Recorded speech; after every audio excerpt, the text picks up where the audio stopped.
Well, we were that close to having Hockeyville in 2007, and guess what? Cornwall, we've got another shot. Here's David Murphy with Ashley Marsh with more. Well, thank you very much. And from Cornwall's main hockey venue, the Ed Lumley Arena inside the Cornwall Civic Complex, joined now by the person responsible for this year's nomination for Hockeyville, Ashley Marsh. And Ashley, talk about why you wanted to nominate Cornwall for Hockeyville. It's obviously a very big honor to even be mentioned in that conversation. Well, we know we have passionate fans here in Cornwall with the River Kings and the Colts and the Royals even before that. But one of the big issues with the teams is the arena itself. It really needs to be upgraded. It was built in the 70s, and all I hear are complaints about the seats being too small and you can't hear anything over the PA. So I figured there's a contest to upgrade your arena. Let's enter Cornwall. I know we can win it. Now, one of the main things was the scoreboard that people have been talking about. The city of Cornwall has put in its budget to get a new scoreboard, but $100,000 for Kraft Hockeyville would obviously go a long way to helping that as well. It definitely would, and the scoreboard is one of the main ones. Well, no, but talk about the importance of what makes up Hockeyville. It's community, it's history. And you've been a pretty big student of history in the community when it comes to hockey, and just everyday posts of reminding our Cornwallites who's played here and who's from here. I really think it's important that people do understand the hockey history that Cornwall has. Nobody realizes that it goes way past the Royals. It starts in the 1800s. And one of the biggest facts that I like throwing out there is, it's kind of a morbid fact, but Cornwall is actually the place where the first hockey player died of on-ice contact.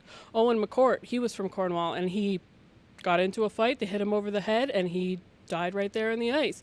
And I think it's important to see how far we come from little to no equipment to now in our community.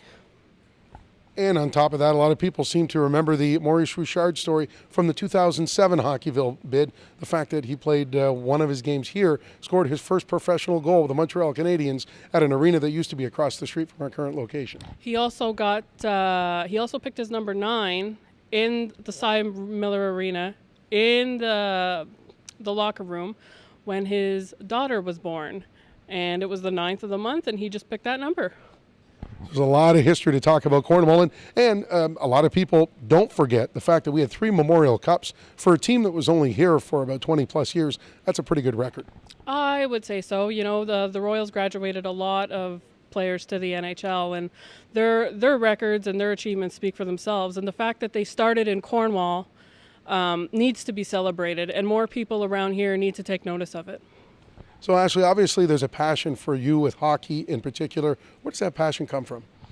Oh my God, good question. The passion, I guess, it comes from when I was a kid, just watching at my grandparents' hockey night in Canada, and with my dad and everything. And I think the passion became because I'm a woman.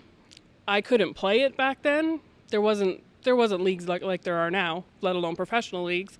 And I think I just wanted to be a part of it so bad that I just did anything I could. And then it just came up to today. Ashley, tell us about how people can take part and vote for Cornwall for Hockeyville. Well, right now it's not the voting stage yet, but this is where the judges select the top 10 in the country. So from now until the beginning of March, what you can do is you can post all your pictures, all your comments, all of anything that has to do with Cornwall and hockey, and use the hashtag KHV_Cornwall Civic, and it will go right to the competition page, and the judges will see it. And that's how they're going to look at when they decide who's going to be in the top 10. Well, good luck, and thank you very much for nominating Cornwall as part of the Hockeyville process. It should be an interesting ride. No problem. Thank you. Thanks so much, Dave. I think we have a real chance at getting Hockeyville this year, too.